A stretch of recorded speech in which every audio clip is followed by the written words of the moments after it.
been talking to you all about it, giving you all illustrations, but we're going to actually go into the book of Exodus, where Moses came off the mount after 40 days and 40 nights of being on the mount. And while he was up there, he was not just getting the 10 Commandments, he was also being given instructions about the tabernacle. Everybody there? Exodus 25. What's wrong? Is he coming? Yeah, come on, we can help you. Don't panic. We got you covered. We got you covered.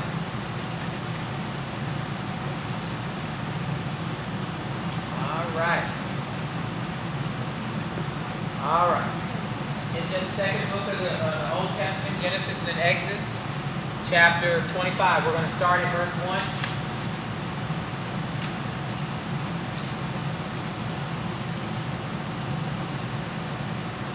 And we're going to try. There is a lot of information that I have to give you all tonight. Don't know that we're going to all do it in one session. So you all just be ready to receive, but not that you're not going to be able to ask questions. But I have a lot of stuff I need to give y'all. So y'all just hold on as we take this journey. Okay? All right.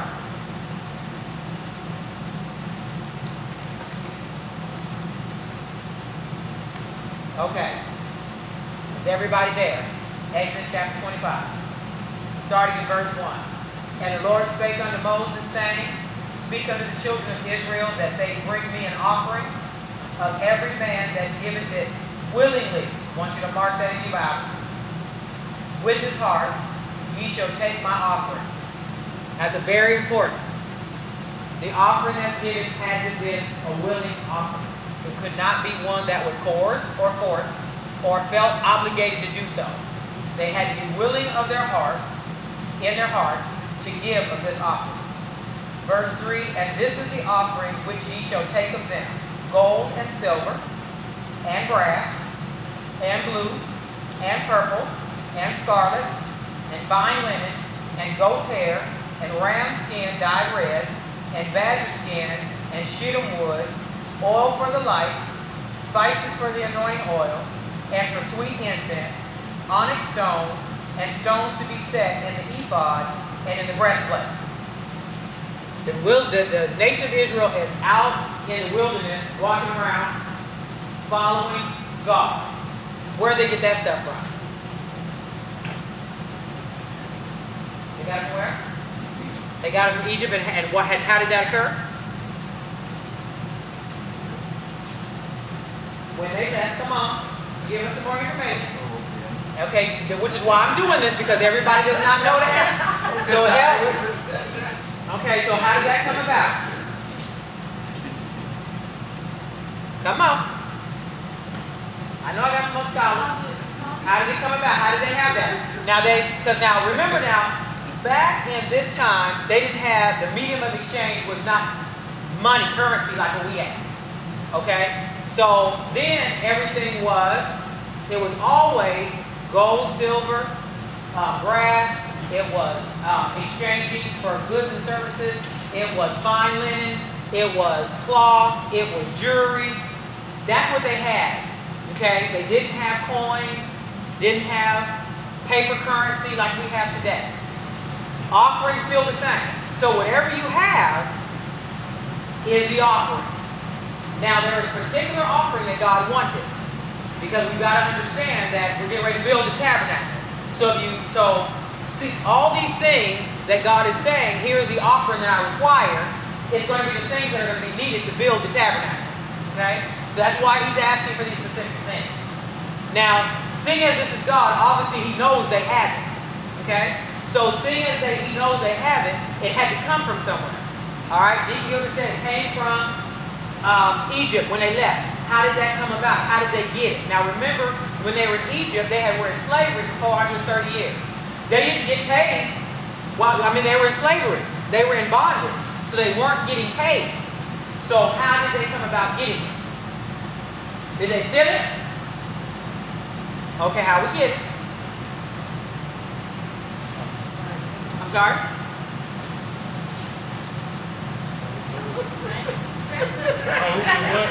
How did the Israelites, we're on Exodus chapter 25, verse 1, where God is saying, they actually, before they left Israel, they God told them to actually made the Egyptian for gold and silver. That's right. That's exactly right. That's the answer. Okay? So God told them to go to the neighbors and get these items, get these things that they needed. Because at the end of the day, why did he want them to get that stuff? I mean, yes, to build the tabernacle, but why would he give them the authority to go get this? For the 430 years, did they pay them for all that service they did? So this was really stuff that was due them for all the work that they had done as a nation for 430 years. So this was back pay, basically. So even though in the Bible it said for them to go borrow indicates I'm going to give it back, right? They weren't giving it back. So that's why you have to really read, you know, when I'm telling you all about reading the Bible, you have to look up translations of words, because he didn't tell them to go borrow it. Okay? That's not what that word meant, because they were not going to return. So that's where they got it from. And the Israelites, the Egyptians were glad to give it. Why? Why were they glad to give them this stuff? They were tired of all them plagues. They were sick of them Israelites. They knew that's where it was coming from. Well, okay, what do we need to do to help y'all get out of here? What do you want? And they will give it to them. Okay? All right, so that's where it came from. So let's go to verse 8. And let them make a sanctuary that I may dwell among them, according to all that I show thee, after the pattern of the tabernacle and the pattern of the instruments thereof, even so shall ye make it. So he's telling them that after the pattern that I showed you. And so what was this pattern? Where was the pattern that he showed them?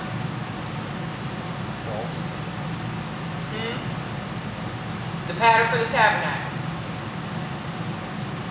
He said, now I showed you a pattern, and as we keep reading this, you're going to keep seeing that God, well, as you guys keep saying, because we probably aren't going to read all the way through it, but God continually reminded Moses, make sure you build it exactly the way I showed it to you when you were up on the mountain. And he's real clear. Kept telling him several times. So how did he show him what's the pattern? Because now if you're going to make a pattern, I'm sure even though there's men in here, you all have probably been, if you haven't been in a sewing section of a store or a cloth store, at some point in time you probably saw your mom with it. You all have seen where you can go into the store and you buy a pattern so that they can make a shirt, suit, dress, pants, something. Yes? Okay. On the front, in the package where the patterns are in, gives you what you're going to ultimately make, right? So the patterns are going to create this, what's inside that package. But you have a view of it, the picture. Because it'd be real difficult for somebody to give you a whole bunch of material, right? And threads and buttons. How are you going to know what to do with it if you don't have a pattern, right? And so he's telling Moses, after the pattern that I showed you. So where did the pattern come from? What pattern did Moses see? Okay, rewind back to where we talked about when Jesus came out of the tomb and Mary Magdalene saw him. She thought he was a gardener, and when he called her name, she said, she realized it was Jesus, and he said, touch me not, because I had not ascended to my Father. What did I tell y'all why he said that? Why did he say it? Why did he tell Mary Magdalene not to touch him?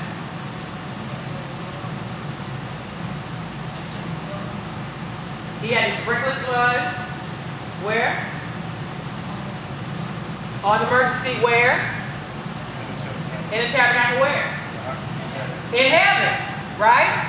Okay, so so what was the pattern Moses saw? To know how to make this tabernacle that God's telling him to go make. Where did he see it? What did he see it? Where was it? Come on, yes y'all do. I just told you where it was. Where did he see it? Yeah, he saw it. whose presence was he in when he was on the mount for those 40 days and 40 nights? He was in God's presence, right? And so seeing as he was in God's presence, God didn't have the ability to show him what was in heaven? Yeah. So what he's saying to him is, just as the pattern I showed you, the same way you saw it look in heaven, I want you to build it like that down to earth. Right? That's what he told him. I showed you the pattern. So the only way he was going to know what it looked like is he had to have seen it. Whew. Okay, y'all can work me. Work me. But it's all right. Listen. Verse 1. And the Lord spake unto Moses, saying, Speak unto the children of Israel, that they bring me an offering of every man that giveth it willingly with his heart, ye shall take of an offering. And this is the offering which I shall take of them, and he listed it. Then in verse 8 he says, And let them make me a sanctuary, that I may dwell among them. Of verse 9, according to all that I showed thee, after the pattern of the tabernacle, and the pattern of all the instruments thereof, even so shall ye make. So he told them, I showed it to you. So it wasn't on earth yet. So the only way he could have seen it is God had to show it to him, the one in heaven. Right? Because now remember, God's eternal. He's always been here. So it's just us that are limited. But God can open our eyes and show us, when you start talking about people who operate in the prophetic, who are real prophets, seers in the Old Testament is what they were called. If you read in the book of Isaiah, Ezekiel, Jeremiah, those prophets were seeing hundreds and thousands of years ahead of time. How were they able to see like that? How were they able to see in time? God had to open up their eyes that they were able to see far off. Right? Because we know in Hebrews chapter 11, it tells us that the Old Testament saints, that we call the Hall of Faith, what did it say about them? That they died in faith, never, right, seeing the promise come here, but saw it afar off. They saw it afar off. They believed it because they saw it afar off. And see, when we really get in the presence of God, God will show us stuff afar off. He'll show you where you're supposed to be, what you're supposed to be doing, give you instructions. If he doesn't show it to you, he'll show it to someone that is a prophet, that will tell it to you so that you can see it. All right? But again, I've said this before, depending upon the ability of that particular prophet that's speaking to you, what you have to understand is, depending on how far off they can see, what they're talking to you about, as much as it might sound like it's right now, it's not right now. And so why would God show you something now for down the road? Why would he show it to you? What would be the reason? Say it loud. One more time. Yeah, so you can prepare yourself. And that's part of our problem. That's what we're missing as children of the Most High. Is that when we're sitting here and we're getting a prophetic word, whether it's coming through a human vessel or we hear God speaking to us, we don't respond to what we hear. Because you know what? We really don't believe what we hear. We don't. Because if we did, we would start making preparation. So either A, we don't believe it, or B, we don't understand that we were supposed to be making preparation, making adjustments. Okay? If we don't make the adjustments, and that time comes, and we either don't step into it, or we step into it, and now it's not wonderful, okay?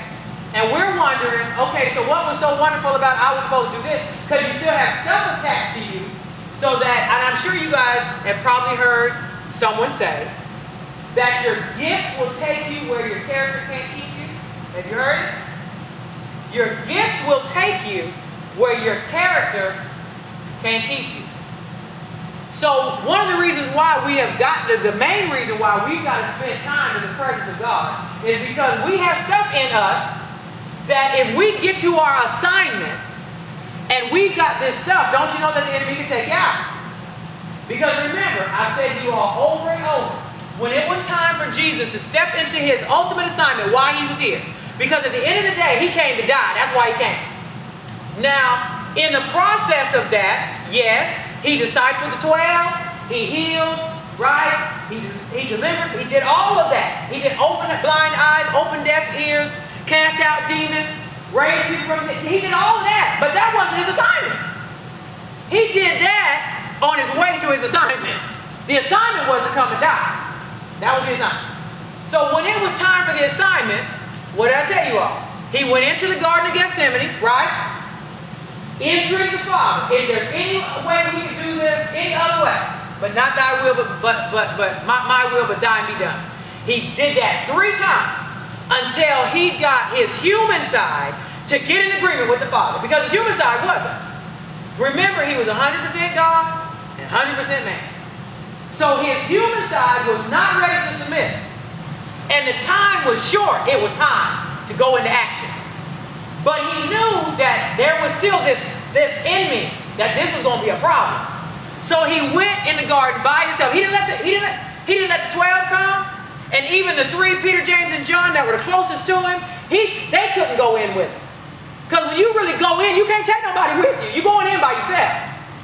So when he went in, he told them that y'all wait here and pray. Of course, now we know the story. They didn't pray, they went to sleep. But, you know, and that's us, that's what we do. But, so he goes in and he entreats the Father. If there's any other way to do this, but not my will, but thine be done. After the 3rd time, he surrendered. And when he came out, what did I tell y'all he said? Come on.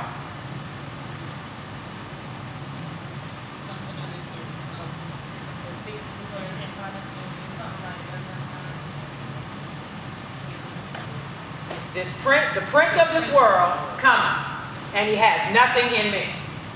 All right? Because once he surrendered, and he was doing the will of the Father. Now watch now, the whole time Jesus was operating his earthly ministry, did he not keep saying it out of his mouth?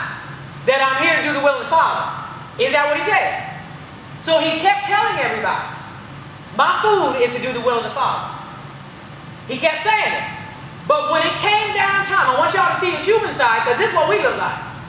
We say a whole bunch of stuff. But when it comes down to it, as my husband likes to say, when the rubber meets the road, we're going to see if what we say is what we get ready to do. Okay? And so Jesus, being 100% God and 100% man, knew his flesh wasn't ready. So he went into the garden and spent isolated time with the Father. And this was not just a casual, well, Father, there's just any way we could do this. No, said that he anguished so much so, he sweated like droplets of blood. Okay? That's how much pressure he was under. That's how much pressure his physical body, his humanity side was under to submit to this. So he's showing us, this is not a walk in the park to submit to the will of the Father. It is not. We try to act like it is, but it's not. When we sit up and we teach it and we preach it, or we just skip around, and you know, if we're not careful, we will think that this is a light thing to submit to the will of the Father. It's not.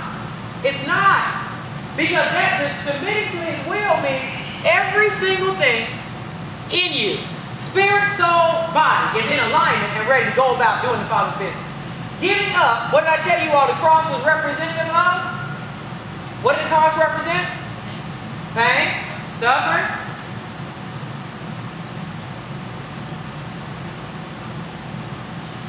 shame, affliction, yeah.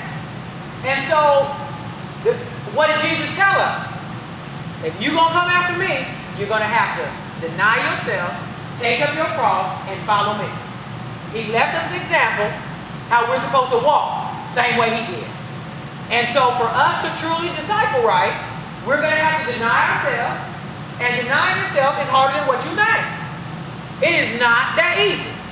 All right? Let's give an example. Okay? Christmas time. Holidays. Super Bowl. Whatever else it is. We'll stop church. We will stop church because we need to go to the Super Bowl. Now, y'all, people say what they want. You can say what you want. I don't care what night the Super Bowl came on. We'll stop church for the Super Bowl. We'll stop church for Christmas. There's a lot of churches. Christmas fell on Sunday. You thinking people were in church? Now, we have a pastor. We was in church. But there's a lot of churches that did not have service Sunday morning because Christmas fell on Sunday morning. Thanksgiving also fell on Sunday. They didn't have church. New Year's fall on Sunday. They won't have church. Why they won't have church? Why? Exactly. Now, and then now you're talking about leadership. Because you know what? Now I know this ain't gonna shock nobody. I would be here if nobody would. If I'm surrendered to God, I don't care what holiday happened on Saturday. On Sunday. If this when we have church, we're gonna have church. And if I gotta preach to an empty church because all of the members were disobedient and didn't come when I told you to come, because you decided you want to stay home, I would have had to preach to the chair. Because conviction wasn't going to follow me. Because I closed the doors of the church for the people not to come. You see what I'm saying? That's what I mean about denial and sacrifice. I was off today, the bank closed. I could have stayed at home. Did I? No. Let me show you something else. My birthday falls on a Monday this year. You think I'm not going to be right here? Yes, I am. Sure am. And this ain't a little birthday. This is my 50th birthday. This is 50th. I'm going to be right here teaching class. Because I'm going to celebrate Saturday. But anyway. You get invitation. Don't worry about it. And so, yeah. And so, you know, so yeah. So what we have to really understand is the fact that when we start talking about sacrifice and surrender, that's why God told Moses, only take offerings from those who are willing in their heart to give it. He doesn't want anybody giving him something and grudgingly. You don't want to give it. You're giving it because you're obligated. Not giving it because you understand that, first of all, everything you have, even the breath, belongs to him. The whole purpose of giving to God is you're giving it in honor of him, recognizing that everything I have belongs to him. And he could require all of it if he wanted. If he wanted to. Okay? So that's why he wanted things that were willing. So he said, according to all that I showed thee after the pattern of the tabernacle and the pattern of the instruments thereof, even so shall you make it. So he's making it real clear to Moses, do it like I showed you. Why do you think, and you know, he said that to Moses multiple times as they were building the tabernacle. Why do you think he kept telling him that? Why do you think God kept reminding him of that?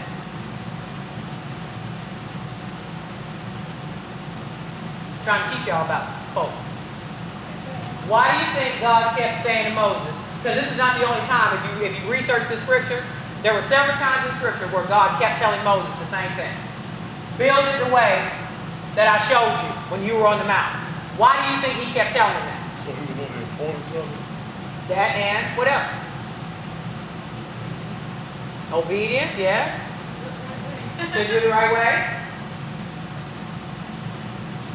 Have you ever wanted to do something, and the something that you wanted to do involved other people, and you told other people exactly what you wanted to do, but by the time the project got done, it didn't look like what you said in the beginning, because everybody else talking to you told you that there was a better way for you to do it, and it'll look better if you do it like this, and now all of a sudden what has been produced wasn't what you saw in your heart?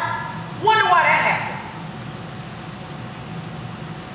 So God kept telling Moses, because he already knows, if you don't listen to me, you're going to be dealing with folks now who I clearly said to you that to bring gold, silver, brass, and blue and purple and scarlet and fine linen and goat's hair and ram skin dyed red and badger skin and shittim wood, oil for the light, spices for anointing oil, and sweet incense, onyx stones and stones to be set in the ephod and in the breastplate. Now, later on, he tells them exactly what those other stones are, because those stones represent 12 tribes of Israel. And there's a stone for each tribe, okay? So he's told them. So then what if somebody comes up and says, well, Moses, when I was looking at the color scheme for the tabernacle, those better skins dyed red, you know what? It would look a whole lot better if you did it yellow. And if he wasn't careful, because this might be somebody who's into interior design, And Moses now decides, you know what? You in interior design, so you probably know better than me. So okay, let's do it, yeah. Oh, now we got a problem. Because God said, do it just like I showed you. All right? So then, where he said silver, somebody might decide, you know what, Moses, instead of silver and brass, let's do pewter and copper. They're shinier. They look better together. And Moses say, okay, because, okay, well, what difference does it make? And so what difference would it make if we get to change it when God told us to do it in a particular way? All right? So when you hear God and you know you heard God for yourself, and you are trying to get something done, and you got them people around you trying to convince you that there is a better way to do than what you heard God tell you, what do? That's what you should do. That's what you should do. Because at the end of the day, if you don't do it like he said, then what? Yes. Because now it's your project. And when it becomes your project, guess what? He is not obligated to give you grace or provision for your project. I'll give you grace and provision for the project I gave you, but not for that. Because that doesn't look like what I told you. So you go ahead, but make sure you're ready to pay for it. You better have all the provision for it. And tap into the only grace you got, which is your home. And by the time you finish getting a beating over that, because you didn't do the assignment the way he told you, and then now you have to go back and start from square one. If you got time, if you figured out that you weren't going the right way, you better stop and turn around and go back and start again. And you know how many people won't do it? They will not stop and turn around and do it again. They feel like, I got way too much time invested. I can't stop now. Let me just go on and finish. Which is why I tell young people, you better hear God. Because that'd be a shame if you spent kindergarten through 12th grade, 4 years of undergrad, got your master's, working on your doctorate, and God says, excuse me, that ain't what I called you to do. And here's what you're going to tell God. You know how much student loans I took out? You know how much time? You know everybody waiting on me to finish this? You know what kind of money I can make on this job? And God looking like, and what does that got to do with me? That you didn't hear me when I told you to do this, not that. That was your plan. And then you're going to have to make a decision, right? What I'm going to do now? So now you talk about denying yourself. When you've gotten that far into your process and he called all to it. So let's do it like he said, okay? Let's do it like he said. So verse 10 says, and they shall make an ark of shittim wood, 2 cubits and a half be the length thereof, and a cubit and a half the breadth thereof, and a cubit and a half the height thereof. And thou shalt overlay it with pure gold, within and without shalt thou overlay it, and shalt make upon it a crown of gold round about. And thou shalt cast 4 rings of gold for it, and put them in the 4 corners thereof, and 2 rings shall be in the one side of it, and 2 rings in the other side of it. And thou shalt make staves of shittim wood, and overlay them with gold, and thou shalt put the staves into the rings by the sides of the ark, that the ark may be borne with them.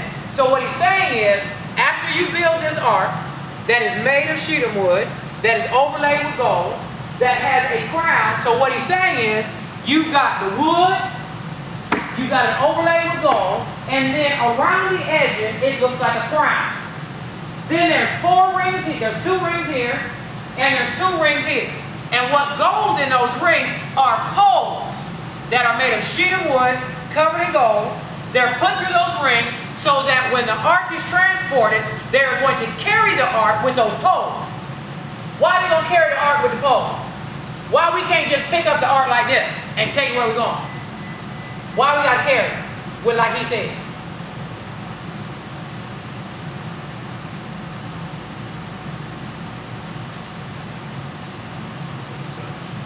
Huh?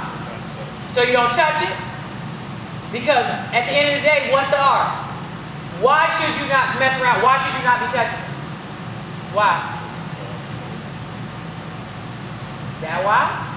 What's in the ark? What's in there? Aaron's rod that budded, the golden jar of manna, and the what? And the 10 Commandments, which represented what? See, this is what happens when you keep this. God rejected God's provision. Man's rejection of God's provision. That's the manna. Right?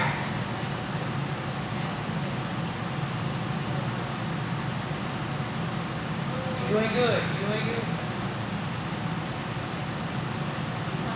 Of God's standards. Okay?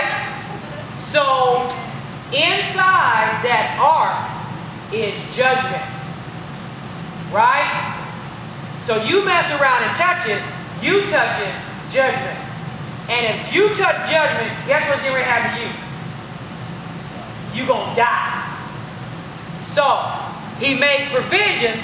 Now, we're not going to read all of this tonight. We'll get through it. But everything in the tabernacle was to be carried the same way. You won't be touching that stuff. Okay? But that Ark of the Covenant is no joke. Now, if you read later on when David decided that he was going to bring the Ark of the Covenant back to Israel because it had been gone from Israel for a long time. So he took his people and they were going to carry it. They were going to bring it back. Problem was, David forgot the instructions on how it was supposed to be carried. And so because he did, his men were carrying it, and it was the wrong men in the first place because it wasn't the priest. But secondly, they was getting ready to drop it, and Uriah came and was trying to hold it up and fell dead as soon as he touched it. Because he shouldn't have touched it. Okay? So we got to understand. So I'm painting these pictures so you guys understand.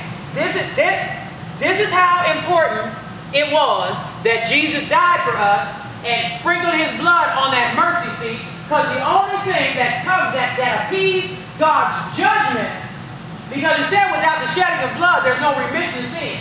And so the wages of sin is death, right? So the blood on the mercy seat satisfied God's wrath so man won't be judged. So we ain't talking about the mercy seat yet right now. Right now we're talking about judgment is inside this ark. Everybody with me? Okay. What verse is it? 16. And thou shalt put into the ark the testimony which I shall give thee. That is the 10 Commandments. And thou shalt make a mercy seat of pure gold. 2 cubits and a half be the length thereof, and a cubit and a half the breadth thereof. And thou shalt make 2 cherubims of gold of beaten work. Shalt thou make them in the 2 ends of the mercy seat. And make 1 cherub on the one end, and the other cherub on the other end. Even of the mercy seat shall you make the cherubims on the 2 ends thereof. And the cherubims shall stretch forth their wings on high, covering the mercy seat with their wings, and their faces shall look one to another. Toward the mercy seat shall the faces of the cherubims be. And thou shalt put the mercy seat above upon the ark, and in the ark thou shalt put the testimony that I shall give thee. And there I will meet with thee, and I will commune with thee from above the mercy seat, from between the 2 cherubim, where are upon the ark of the testimony of all these things which I give thee in commandment unto the children of Israel. Okay? So he told him now about the mercy seat that's going to go on top of that. And we understand the mercy seat and the cherubim. Okay, so we're still talking about Jesus, right? So in talking about Jesus, all right, we're talking about the ark was made of cheetah wood. That cheetah wood represents God's humanity, well, the humanity of Jesus. The overlaying of gold represents his deity. Inside, the Aaron rod that budded, yeah, he's the head of the church, right?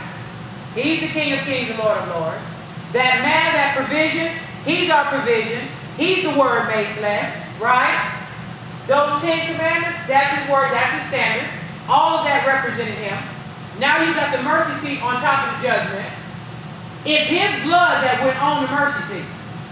So when you're thinking of this mercy seat, when Mary Magdalene walked walked in to the tomb and saw Jesus wasn't there, what did she see?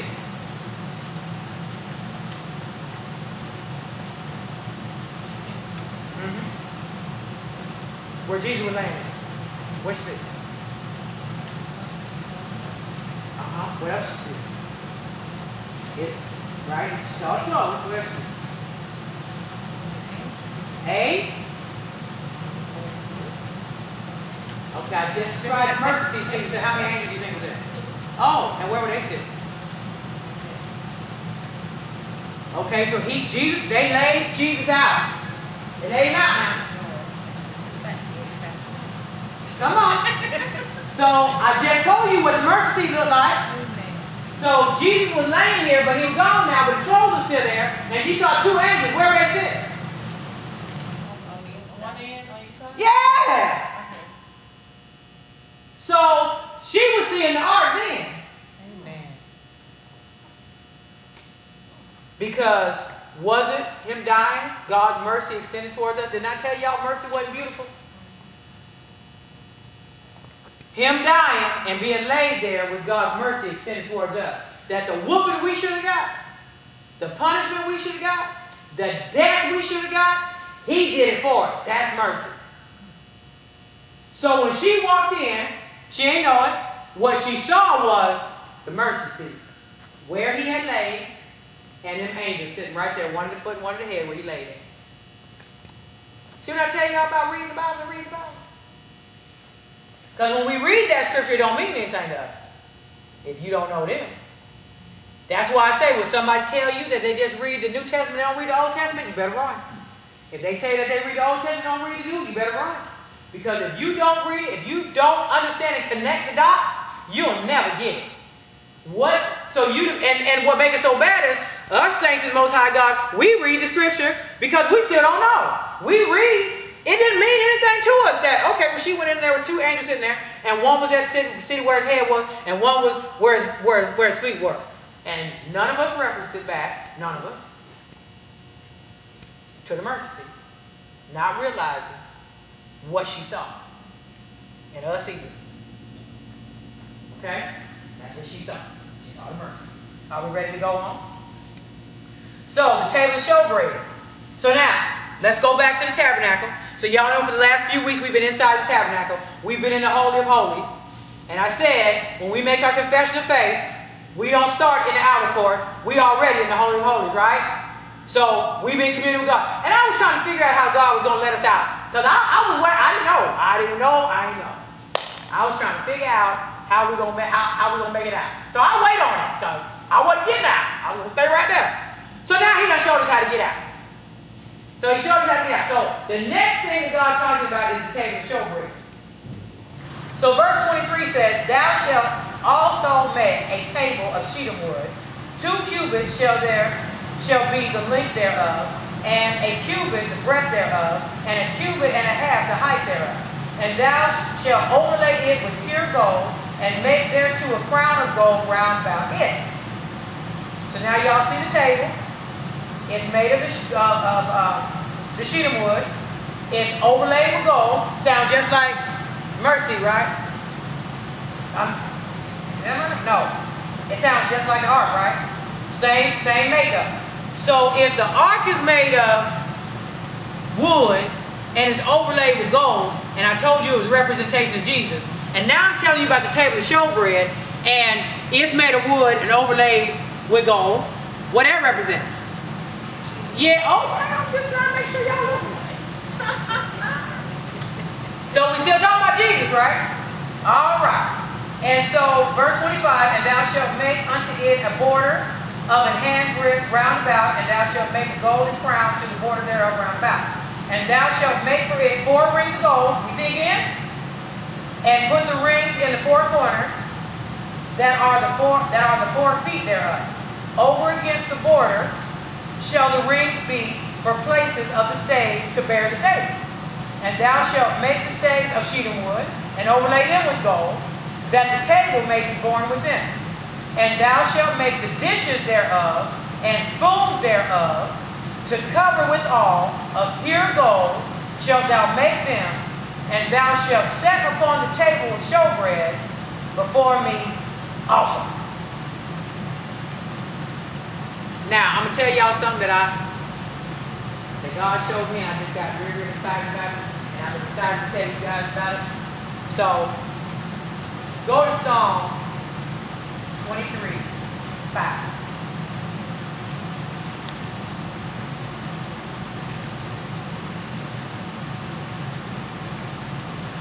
Because I was wondering how we were going to get out. And he showed me Psalm 23 and 5. I was in meditation, spending time with the Lord. And he showed me Psalm 23 and 5 because I was struggling. I was struggling about some things personally. And he gave me this scripture. And this scripture showed and comforted my heart. Everybody there? Psalm 23 and 5. Says thou, so we all know that the Lord is my shepherd, I shall not want. But go down to verse 5. It says, thou preparest a table before me in the presence of mine enemies. Thou anointest my head with oil, my cup runneth over. If you research these words, and this is what I tell you all about reading the Bible and reading the Bible. So when you study, when we read that really doesn't mean anything to us. Nothing. We read the 23rd Psalm, we can quote it front and backward. If somebody tells somebody to memorize, it's so easy to memorize because you hear it all the time. But that song doesn't mean anything to anybody. Nobody has a clue, really, what that song is saying. Okay? But let me show you what just verse 5. Because in reference to the tabernacle, I'm going to show you the tabernacle in verse 5. Y'all ready? So, that word prepares, if you write it down, means to set in a row, to arrange and put in order. It means battle. It means array. It means furnish. It means join in battle. It means lay upon. It means prepare. It means ordain. Okay? So he said that thou preparest. So what are you preparing me for? That I need to be arranged. I need to be set in a row. I need to be put in order. Okay? I need to be furnished. I need to join the battle. What are you preparing me for? What are we preparing? So he says that he's preparing a table. This table means a spread out, a meal. So when you look at that in a tabernacle, and we just talked about the table of showbread. So at this table, there are dishes, there's cups, there's spoons. There's even a blue cloth covering the table. So when you think about a table that looked like that, what you think is supposed to be happening at that table? If you saw a table with blue cloth on it, and you saw dishes, and you saw spoons, and you saw cups, what you think is supposed to be happening at that table? It's me. Right? Right? So that table, that word means and spread out. So we got to spread on the table. But now remember, he said, now thou preparest a table before me. That word before means aforetime, beforetime, against, battle, because of, inquire, forefront. I know everybody who's recording is real happy. Protect and purpose. All right? So now we have an indication that thou preparest this spread ahead of time, before time. So you prepared this spread for battle before time.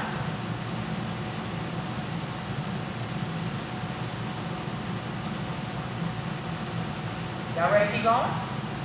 All right. So he prepares a table before me in the presence. That word presence means a front, part, opposite, a counterpart, over, against, or before.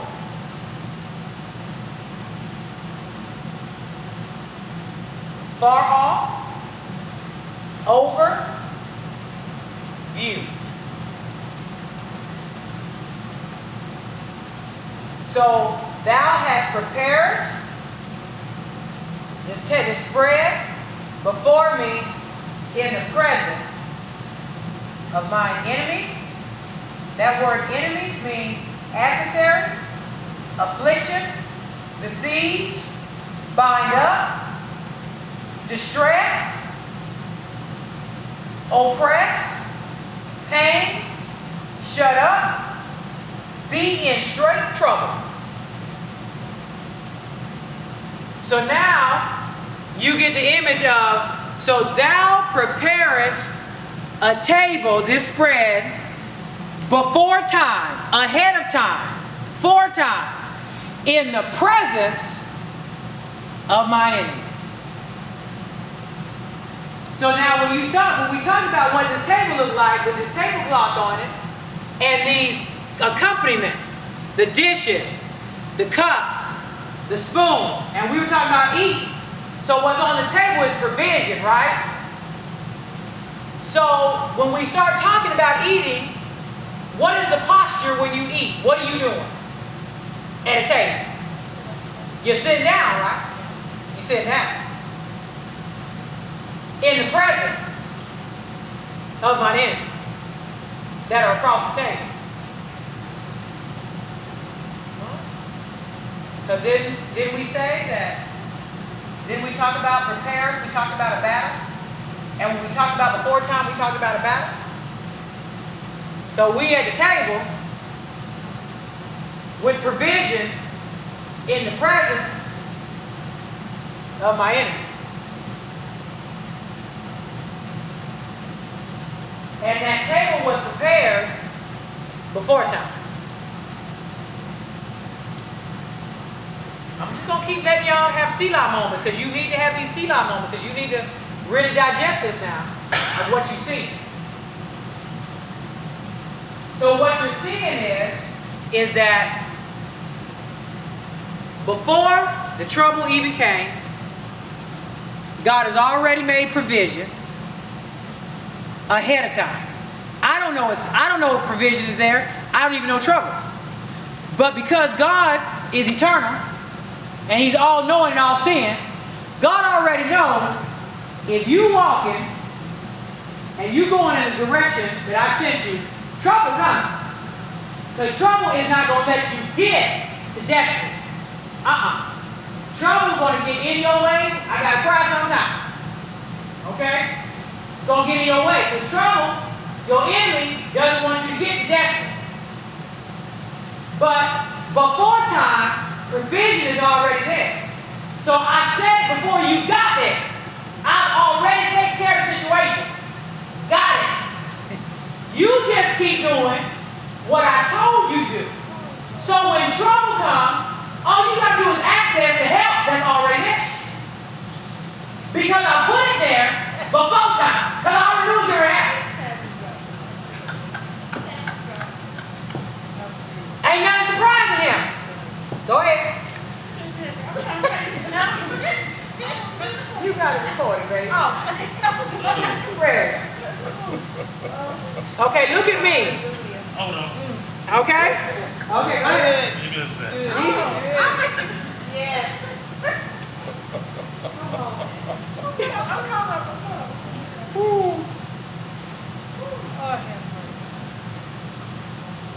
Now, what's so beautiful, what is so beautiful about God is God so sure of Himself.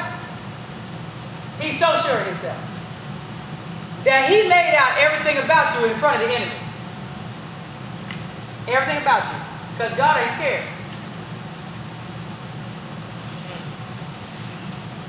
So everything that God has you He laid it out in the presence of your enemy.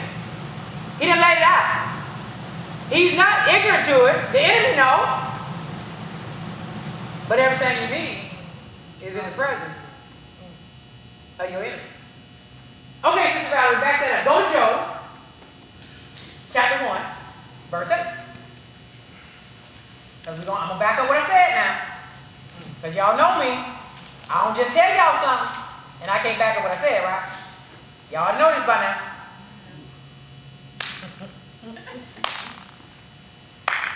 If I ever tell you something, and I can't back up what I said, y'all just stop recording, get your little Bibles, go on, don't come back to class, okay? Because something happened. Y'all just pray for me. Something happened. I'm going to speak with you. Well, praise Jesus. Thank you. All right, Job chapter 1. Is everybody there? Let's start with verse 6. Now there was a day when the sons of God came to present themselves before the Lord, and who came among them? Oh, and Satan came also among them. And the Lord said unto who? Then the Lord said unto Satan, whence comest thou? Then Satan answered the Lord and said, from going to and fro in the earth, and from walking up and down in it. And the Lord said unto who? Hast thou considered who? Oh, so God done pointed Job out. He said, you've been walking around to and fro in the earth. Job was minding his own business. And God put his light on Job and said, hey man, you consider my servant Job?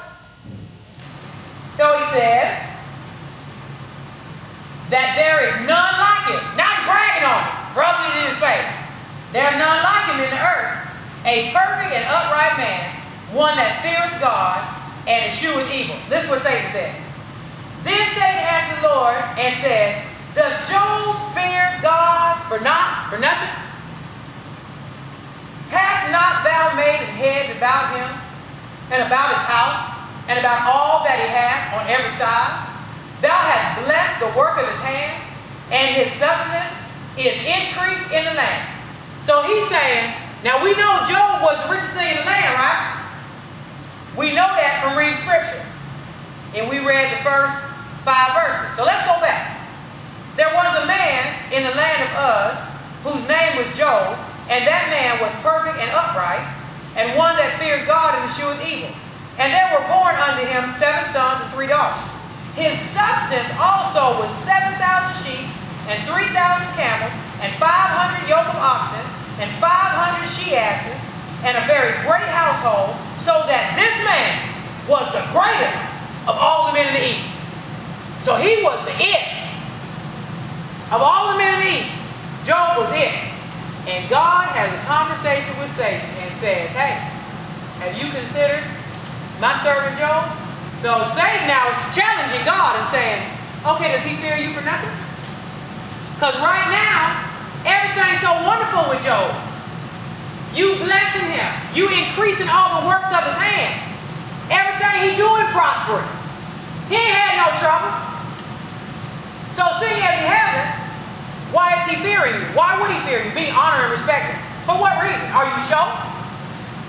Because until trouble comes, don't nobody know how they really feel about God. Until trouble comes. You let trouble come and how you talking, what you doing is going to dictate, do you really honor and reverence God?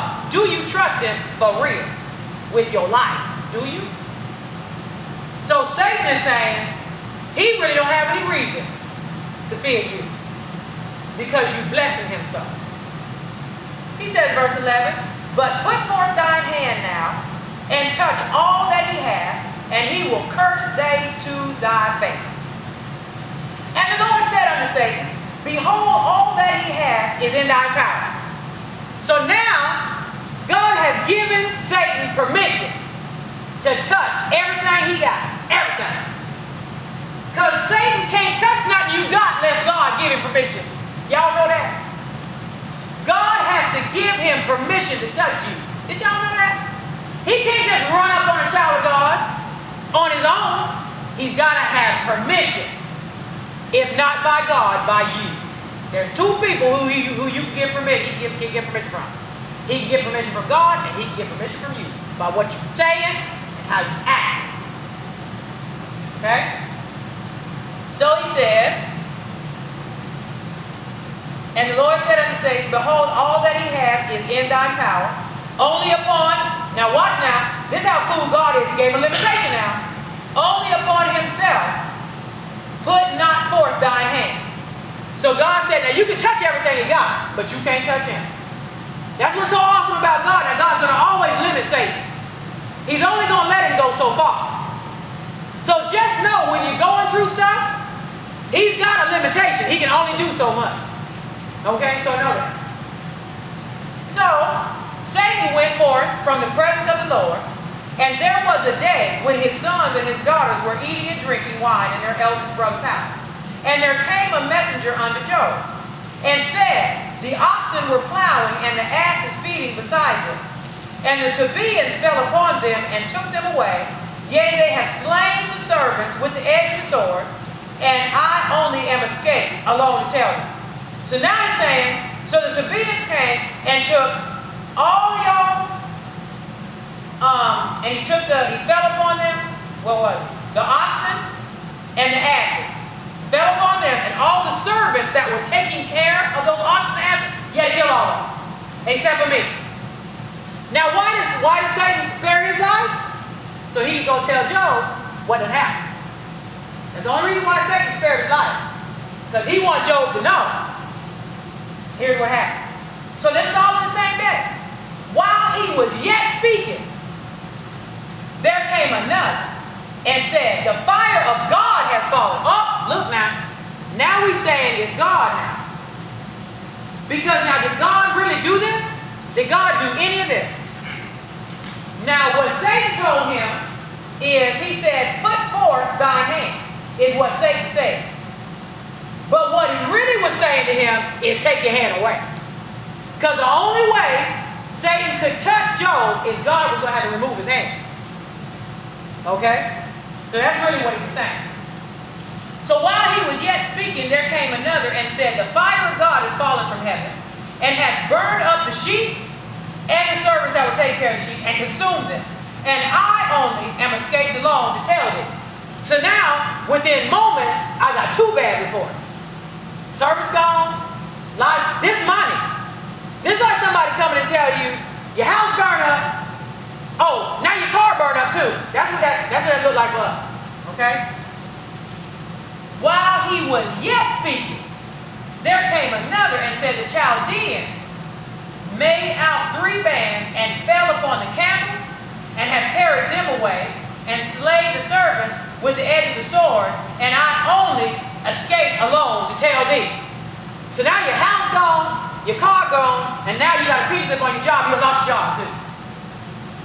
I'm just doing it right now today, all right? Today's terms, so y'all understand how Job feeling right now.